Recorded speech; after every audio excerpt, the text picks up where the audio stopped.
So last time we studied credit risk. Today we study the second type of risk, interest rate risk.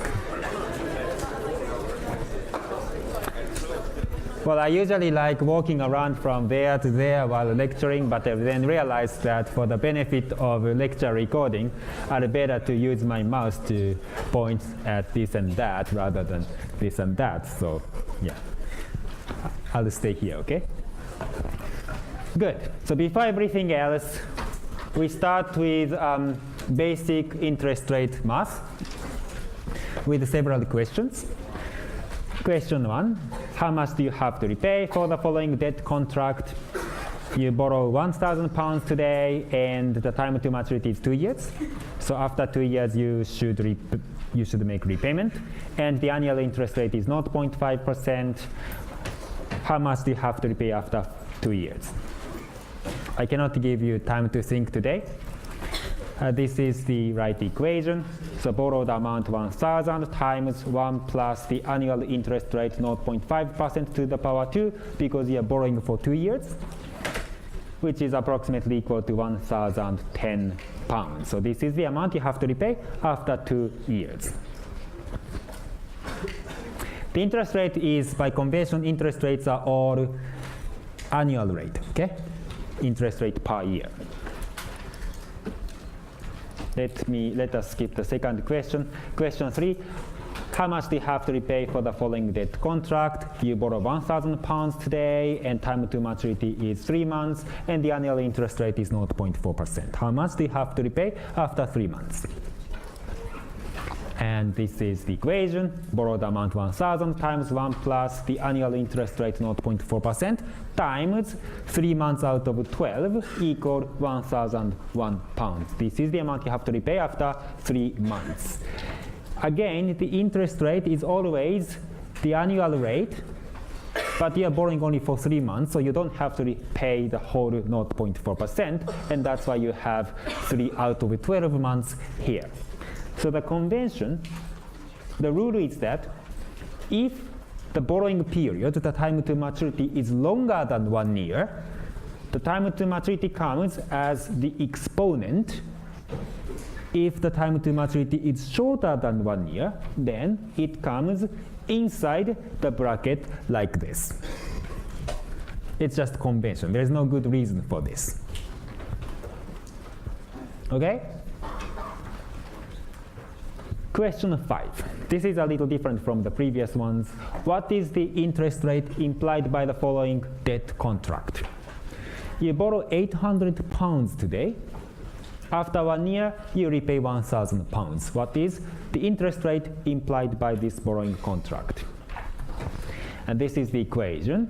Borrowed amount £800 times 1 plus the unknown interest rate x equal £1,000. If you divide both sides by 800, x is equal to 0.25, 25%. So if you borrow £800 to repay £1,000, the annual interest rate is 25%. Easy, right? Still easy. The next question is almost the same as the previous one. The only difference is that the borrowed amount is slightly smaller, £750. But still, you repay £1,000 after 1 year. What is the interest rate implied by this contract? The equation is almost the same. Borrowed amount times 1 plus the interest rate equal the repaid amount. X is 0.333, 33%. So, if you borrow £800 to repay £1,000 after 1 year, the interest rate is 25%.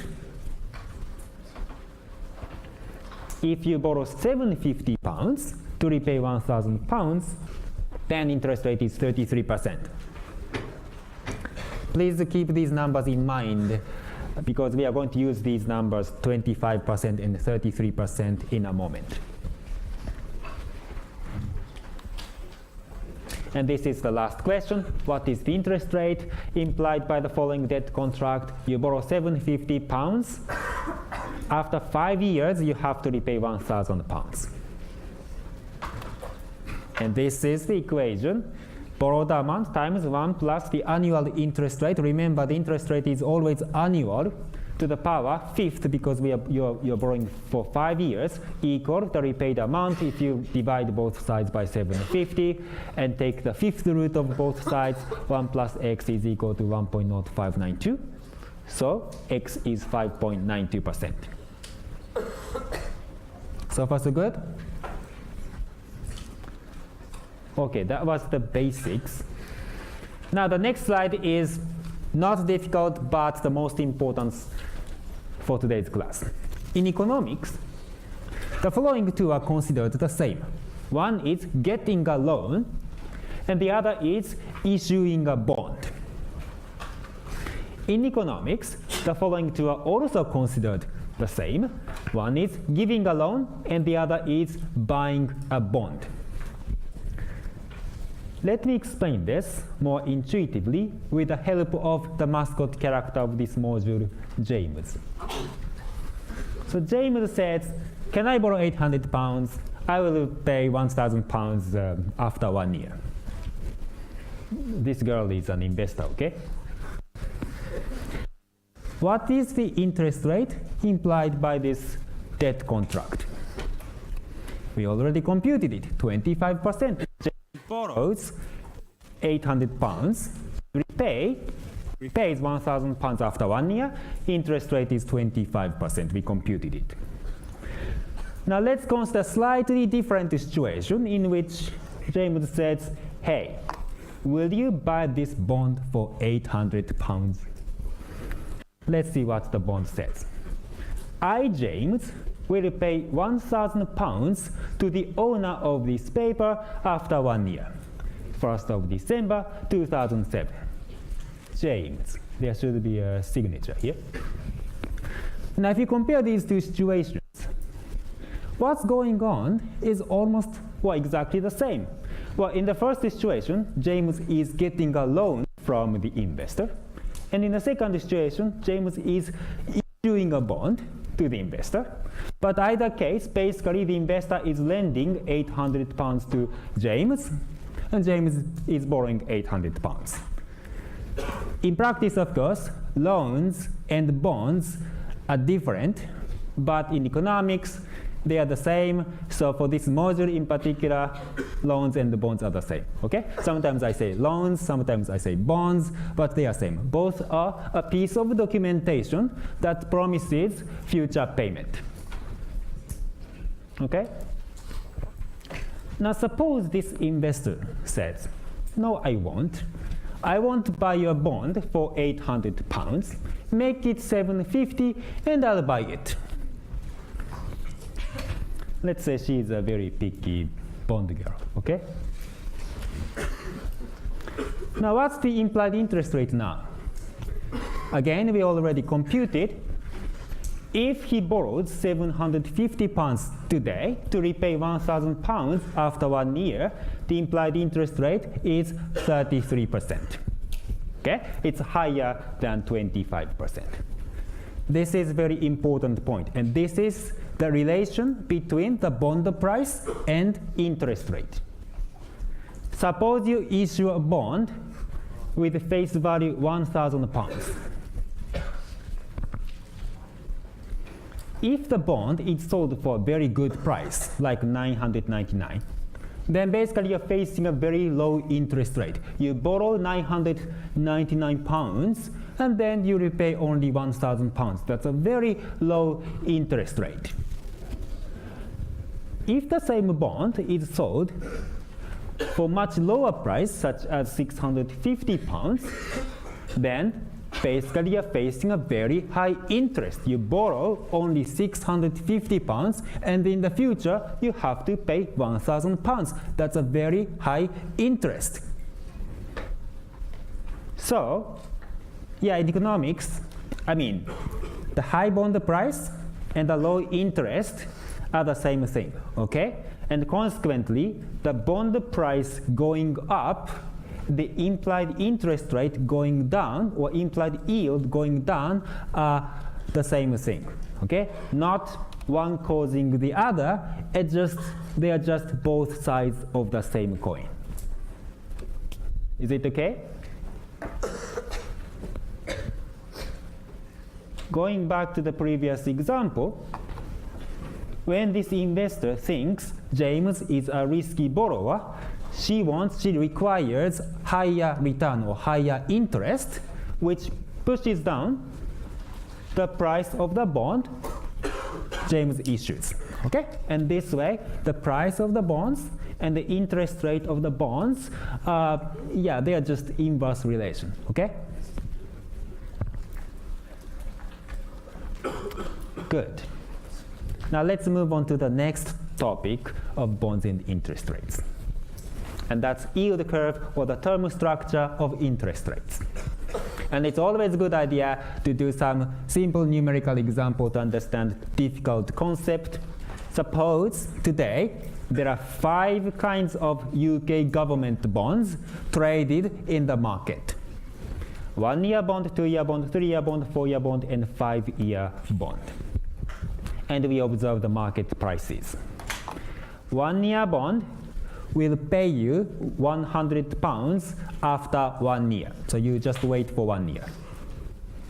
2-year bond, you have to wait for 2 years. Okay? So after 2 years, the government will pay you £100. The current price is £96. Is the situation okay? What are the interest rates implied by this set of prices? These are the interest rates, annual interest rates implied by this set of prices. The 1-year rate is 2.04% per year. The 2-year rate is 2.06% per year. We just did how to compute implied interest rates from the bond prices, but just in case you forgot, this is the recap. This is how you get these interest rates. For example, for the 3-year bond, which pays you £100 after 3 years, this is the equation. You lend £93 today to the government.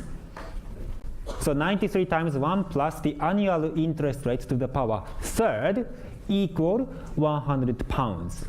The amount the government will repay to you after 3 years. If you divide both sides by 93 and take the third root of both sides, I is equal to 2.45%. So 2.04% is the annual interest rate for the UK government to borrow money from people for 1 year, and 2.06% is the annual interest rate at which the UK government borrows money from people for 2 years. If you express the annual interest rates for various maturities, it's called the term structure of interest rates. Okay? So the term structure of interest rates is, in this example, moderately increasing in terms of time to maturity. Are you okay? What the term structure of interest rates is? Good. Now, suppose the prices of these bonds change today. Before, these were the prices of these 5 bonds, but today the prices change. For example, let's assume that the price of the 1-year bond slightly increased and the prices of longer bonds dropped. And consequently, the price difference between short bonds and long bonds has widened. We can again compute the interest rates implied by this new set of the bond prices. And they look like this. Again, the bond price and the implied yield or interest rate are in the inverse relation. So that if the bond price goes up, the implied interest rate goes down. If the bond price goes down, the implied interest rate goes up. And consequently, after the price change, the term structure of interest rates is steeper, even more increasing in time to maturity. Now let's consider different scenario, different situation. Let's call it scenario A, and let's consider different scenario B, in which prices of shorter bonds drop and prices of longer bonds go up, with the result that the prices are now very close to one another. By the way, these are discount bonds. These don't pay any intermediate coupons. And for discount bonds, shorter bonds are always more expensive than longer bonds. And the reason is because, well, with this 1 year bond, you have to wait for 1 year, right? Before being paid £100. With a 2 year bond, you have to wait for 2 years. The shorter the waiting time is, the better. So for discount bonds, shorter bonds are always more expensive, but sometimes they are much more expensive than longer bonds. Sometimes they are only slightly more expensive than longer bonds. And when the prices of short bonds and long bonds are very close, when you compute the implied interest rates, now the short interest rates are very high, long interest rates are very low, and consequently the term structure of interest rates can be downward sloping. Let's plot these term structures in a graph.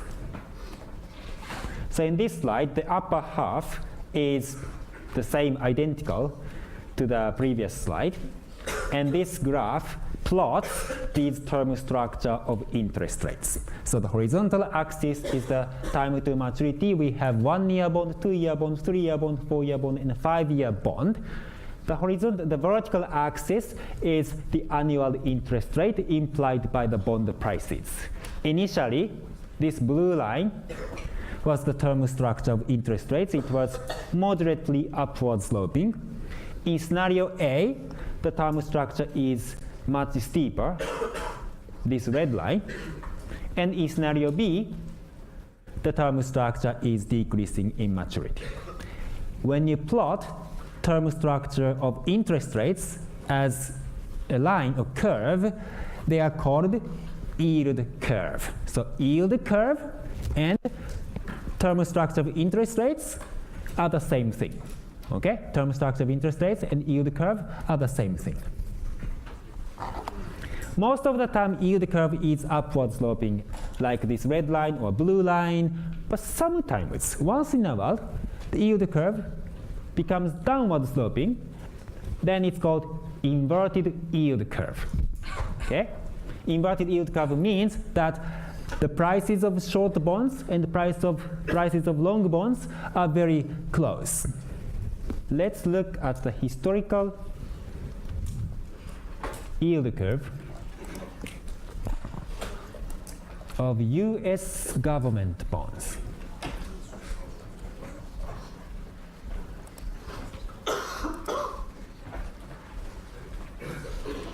So this is the US Treasury bond yield curve from 2002 to 2012. And there are 1 month bonds, 3 month bonds, 6 months, 1 year, 2 year, 5 years, 7 years, 10 years, 20 years, and the 30-year bonds.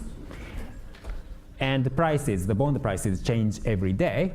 So the implied interest rates also change every day. And in 2002 and 2003, the term structure, the yield curve, was very normal, upward sloping.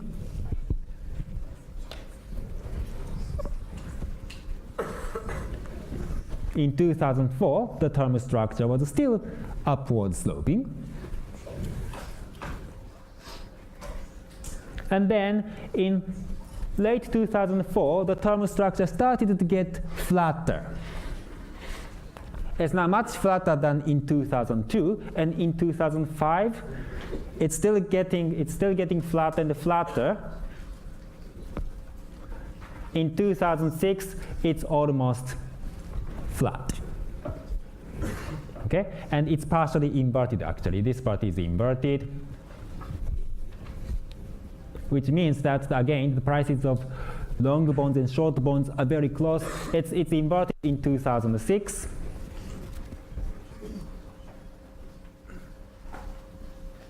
In 2007, it's still inverted. Now, in the second half of 2007, it became flat. and it started to become a more normal. Sometimes it's V-shaped or U-shaped. In 2008, it was again a normal upward sloping yield curve. Okay? So in our story, those 5 bonds were UK government bonds, but you can compute yield curve for any type of bonds. The YouTube was about US government bonds. You can compute the yield curve for German government bonds, Greek government bonds, or even for local government bonds. You can also compute yield curves for corporate bonds. You can compute it for very safe AAA companies. You can compute it for very risky BBB corporate bonds. Obviously, the level of the yield curve is higher for a riskier category than for a safer category. So for example, if Greek government bonds are riskier than German government bonds, then the yield curve of Greek government bonds should be located above the yield curve of German government bonds, because riskier bonds are cheaper, and the lower price implies the higher implied interest rate. Okay? So the level of yield curves depends on the risk category, perceived risk of the bonds, but sometimes, often, shapes are similar. Okay? So even if you are an investor who invests in a little risky corporate bonds, still the yield curve of UK government bonds may be relevant information for you, because even if their levels are very different, their shapes may have something common. Okay? And it's important that in the reality, there are many kinds of bonds and loans: short bonds, long bonds, safe bonds, risky bonds, government bonds, corporate bonds. Okay? Now, earlier today I explained that the bond price going down and the implied yield or interest rate going up are both sides of the same coin, not one causing the other. But sometimes when you are reading a newspaper article, you may come across this type of statement: a bond price dropped because the interest rate went up. Okay, there is a causality here. In this type of statement, the former bond price refers to a particular type of bond. Let's say a corporate bond issued by Tesco, while the latter interest rate refers to a more general average level of various bonds, government bonds and corporate bonds existing in the economy. If prices of many government bonds and corporate bonds suddenly drop, or equivalently, if their implied interest rates go up, then it is very likely that Tesco's bond is affected the same market trend, and the price drops. Okay? So if the former refers to a particular bond, while the latter refers to the general market trend, this type of statement makes sense. Now we are ready to discuss interest rate risk.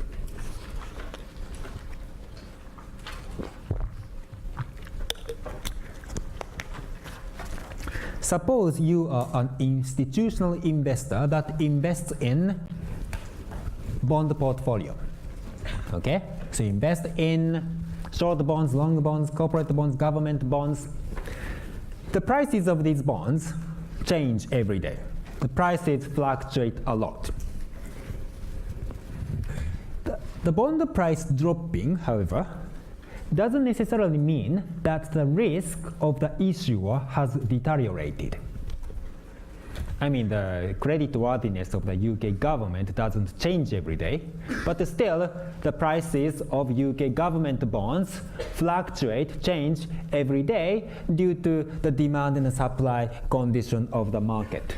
If many bond investors suddenly become picky about bonds, the prices of these bonds, a variety of bonds, suddenly drop, and the value of your bond portfolio may also drop. It's called interest rate risk. It's basically the price risk of price change, but in the context of bonds, It's also called interest rate risk because in the context of bonds, prices and interest rates are basically they are in the inverse relation. In other words, you can say that if many bond investors suddenly become picky about bonds, they suddenly require high return or high interest from these bonds or borrowers, and that will push down the prices of bonds. Okay? So this type of interest rate risk is the risk of price change in bonds. If you plan to hold your bonds until maturity, you are not subject to this type of risk. After all, a bond promises you a fixed amount of payment. If the UK government bond says that they will pay £100,000 on the 1st of January 2020, the price of this government bond will fluctuate every day, but in the end, the value should be £100,000 on 1st of January 2020, because that's the amount that this bond pays on this date. So if you don't plan to sell these bonds, if there is no possibility that you sell these bonds before maturity, then you don't care about daily fluctuation of bond prices. Okay? Given that the risk, creditworthiness of the issuers not changing. Banks have many bonds and loans. That's their business. They borrow money banks lend money to many borrowers. Traditionally, banks hold these bonds and loans until maturity. Banks wait for their borrowers to make repayment. So even if the values of loans and bonds fluctuate every day, as far as these banks plan to hold these bonds and loans until maturity, then banks are not subject to this type of interest rate risk. The risk that comes from the incessantly fluctuating prices of bonds and loans. However, there is another type of interest rate risk that banks face. To understand this another type of interest rate risk, think about a fisherman. For a fisherman, high fish prices are good news. Of course, he's selling fish. High petrol price is a bad news because he has to run a fishing boat, and high petrol price means higher cost. What about banks? Banks typically borrow money from depositors and creditors through short-term contract, and banks lend that money to companies, corporations, and home buyers typically through longer loan contracts. So for banks, short-term interest rates are their cost, and long-term interest rates are their revenues. So typically, banks appreciate very steep, very upward-sloping yield curve or term structure of interest rates, because that would mean that banks pay relatively low interest to depositors while charging high interest on borrowers. However, the yield curve or the term structure of interest rates sometimes becomes flat or even inverted, which squeezes banks' profitability. I mean, the inverted yield curve doesn't necessarily mean that banks are charging lower interest than they pay to depositors. These are still risky borrowers. Okay, companies and households are risky borrowers, so still banks can charge high interest on them. But the inverted yield curve nonetheless means that banks have to pay relatively high interest to depositors and creditors, while they cannot charge too much interest on the long-term borrowers. Now, what is worse? Historically, inverted yield curve is often a harbinger of bad economic recessions. Okay? So if the inverted yield curve is observed, economic recession often follows. As we watched in the YouTube video, or in that video, the yield curve was inverted in 2006 and in the first half of 2007, and we know that the Great Recession happened in the second half of 2007, 2008, and 2009. Historically, that often happens. So if the inverted yield curve occurs, that squeezes banks' profitability, and then very likely the recession arrives and many borrowers default. So that's a double punch for banks. So that's interest rate risk. Let's move on to the next topic. Basically today we want to finish all interest rate and bond basics.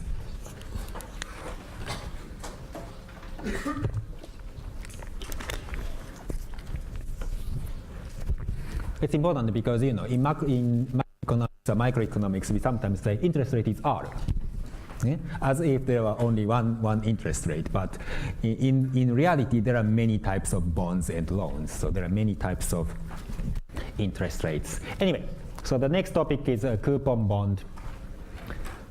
Let's first understand the distinction between a discount bond and a coupon bond. So far, all the bonds we have studied so far were discount bonds, were also known as zero coupon bonds. Bonds without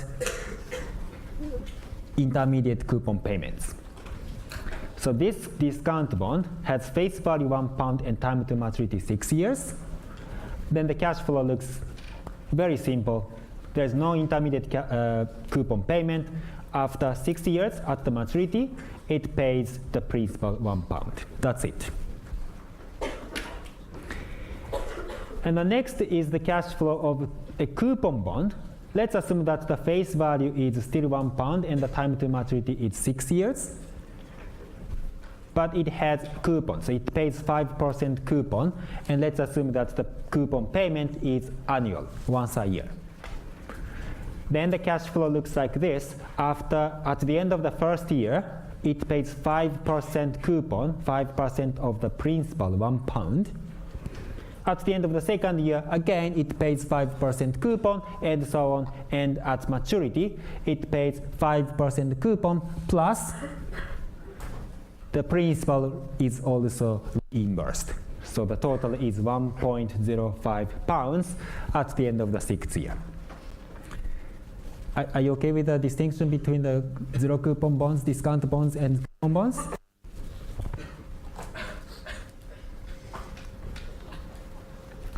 Now our next topic is how to get the yield curve from coupon bond prices. We have just studied how to get the term structure of interest rates from discount bond prices. Just for short recap, if we observe the prices of discount bonds, let's say 1-year bond, 2-year bond, and 3-year bond, then we can compute 1-year, 2-year, and 3-year interest rates. And if we plot them, that's the term structure of interest rates, or yield curve. However, in reality, we rarely observe discount bonds. They don't exist. What we observe in the market are coupon bonds. Okay? So we observe coupon bond prices, not discount bond prices. So we want to derive the yield curve from what we observe, coupon bond prices. So the question is, how can we do that?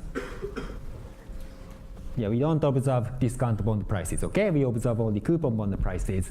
Now, the answer is that if we observe coupon bond prices in the market, then we can derive theoretical prices of discount bonds. Okay, we can derive discount bond prices from coupon bond prices.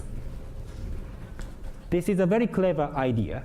Actually, a coupon bond can be regarded as a collection of many discount bonds. A coupon bond is a basket or combination of many different discount bonds. So let me explain that next. So again, let's say there are these consider zero coupon bonds, discount bonds, that pays off £1 after 1 to 3 years. Let's name them bond D1, bond T, and bond D3. They are not coupon bonds, they are just discount bonds. Let's denote their prices by X1, X2, X3. As I said, in the market, we don't observe prices of discount bonds. But suppose in the market we observe coupon bonds. Suppose there are 3 coupon bonds currently traded in the market. Bond A, bond B, bond C. All of them having face value £100, and their time to maturity is 1 year, 2 years, and 3 years. And let's say their coupon rates are 1%, 3%, 2% respectively, and we observe the prices £99, £102, and £100. So for example, the cash flow of this first coupon bond, bond A, well, it's a 1-year bond, so after 1 year, 1% coupon, £1, and the principal, £100, are paid. So this is the only cash flow. For bond B, it's 2-year bond, so after 1 year, £3 coupon is paid, and at the end of the second year, £3 and £100 are paid. Now, I'm going to explain how can we derive X1, X2, X3 theoretical prices of discount bonds that we don't observe in the market from the prices of coupon bonds that are observed in the market. The idea is as follows. If you could buy 1 unit of bond D1, that will give you £1 after 1 year, right? If you buy 101 units of bond D1, that will give you £101 after 1 year. But that cash flow is exactly the same as the cash flow of bond A, isn't it? Similarly, if you buy 3 units of bond D1 and 103 units of bond D2, then after 1 year, you will receive £3, and after 2 years, you will receive £103. But that cash flow is exactly the same as that of bond B. And finally, the cash flow of bond C, coupon bond C, can be replicated by buying 2 units and 2 units and 102 units of these theoretical discount bonds. This is a very important point, so let me repeat. So these coupon bonds are the same as in the previous slide. Now these are the theoretical discount bonds, zero coupon bonds. And as I explained, cash flow of bond A is the same as the cash flow when you buy 101 units of this discount bond. And the cash flow of bond B is the same as the basket of 3 units and 103 units of bond D1 and bond D2, and cash flow of bond C is the same as the basket, the portfolio of 2 units, and 102 units of these discount bonds. Let's denote the prices of these discount bonds by X1, X2, and X3, and we have this system of equations. This system of equations is based on an important economic principle, the law of one price. In economics, if there are 2 things that are practically identical, then they should have the same price. If 2 things are identical and their prices are different, then a strange arbitrage opportunity would arise. Okay, that's law of one price. The first equation says that the cost of buying 101 units of bond D1 should be equal to the cost of buying bond A, because they are practically the same. The second equation says the price of the basket of 3 units and 103 units of bond D1 and bond D2 should be the same as the price of bond B because they are practically the same. Same for the third equation. The first equation will give you x1. Once you have x1, the second equation gives you x2. If you have x1 and x2, the third equation gives you x3. So you can solve this system of equations very easily, and that's what you should do in the exam. With a computer, you can do it in a second. So you can express this system of linear equations in the matrix form. And in this matrix form, this coefficient matrix is cash flows of these coupon bonds. And this is the vector of the discount bond prices, and the vector on the right-hand side is the prices of coupon bonds. And then if you use the inverse matrix function of Excel or whatever the computer software is, you can get x1, x2, x3 in a second.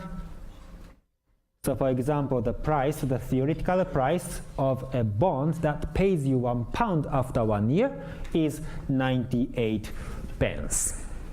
And the price of a bond that pays you £1 after 3 years is 94 pence. These are the theoretical discount bond prices implied by the observed prices of the coupon bonds. Yeah? And once we know the discount bond prices, then we know how to compute the implied interest rates, and we can derive the yield curve. Okay? I think half of you are still being confused. It's a very clever economic idea. Mathematically, it's not very difficult at all. I mean, even high school students can solve this system of equations. But the economic idea is very clever. Yeah, so when you study, focus on understanding the economic idea behind these equations instead of mechanically solving the system of equations, okay?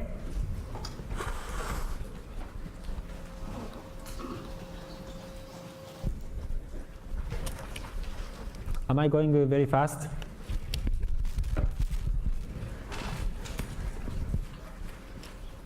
Right, this is the last topic for bonds and interest rates, and that's yield to maturity.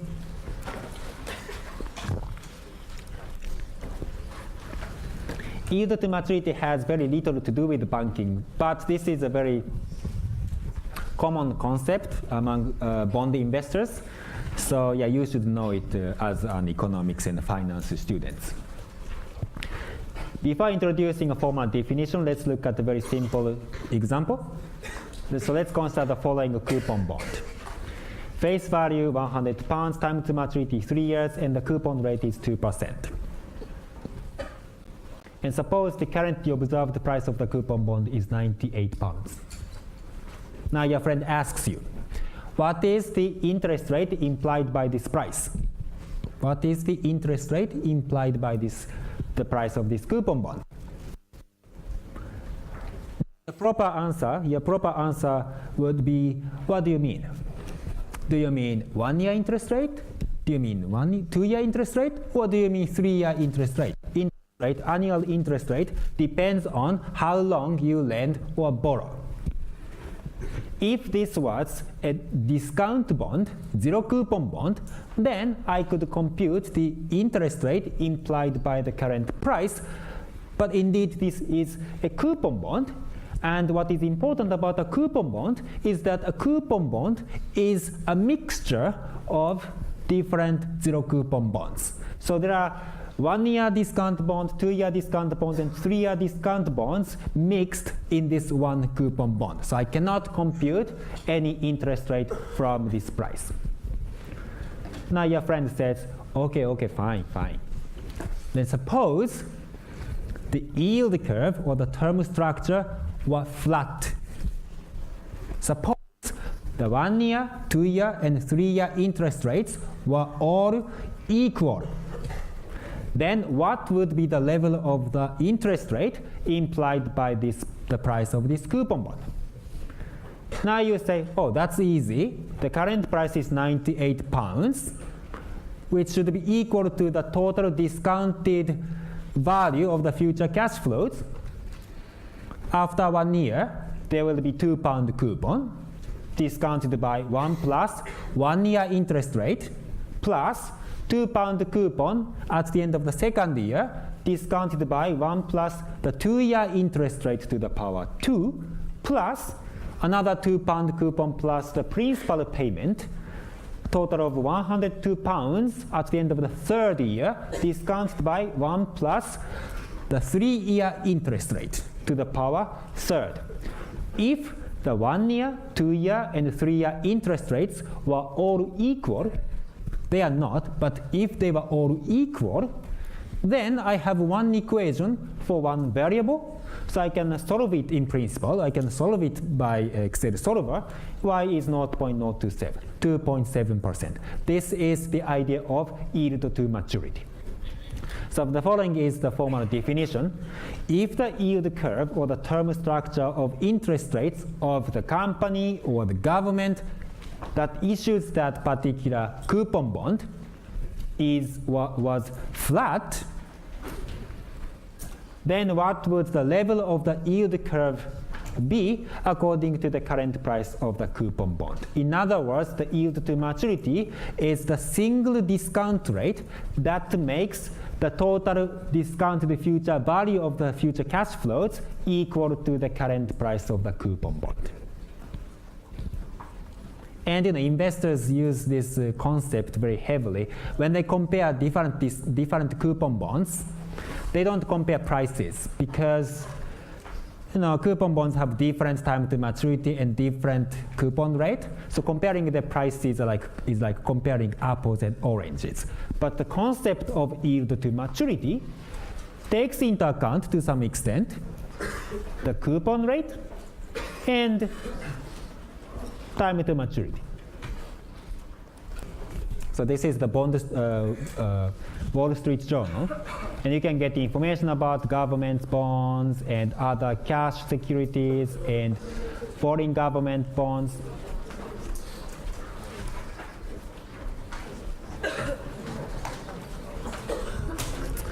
Wait. Let's have one more minute. So this column is maturity, and this column is coupon rate. Bid is the price, so the face value is £100. Bid price is the price when you sell it, when you sell the bond. And the ask price is the price when you buy it. Okay? And the next is price change. And the last column is the yield computed from the ask price. Okay, fine. Yeah, let's continue in the next week. So thank you.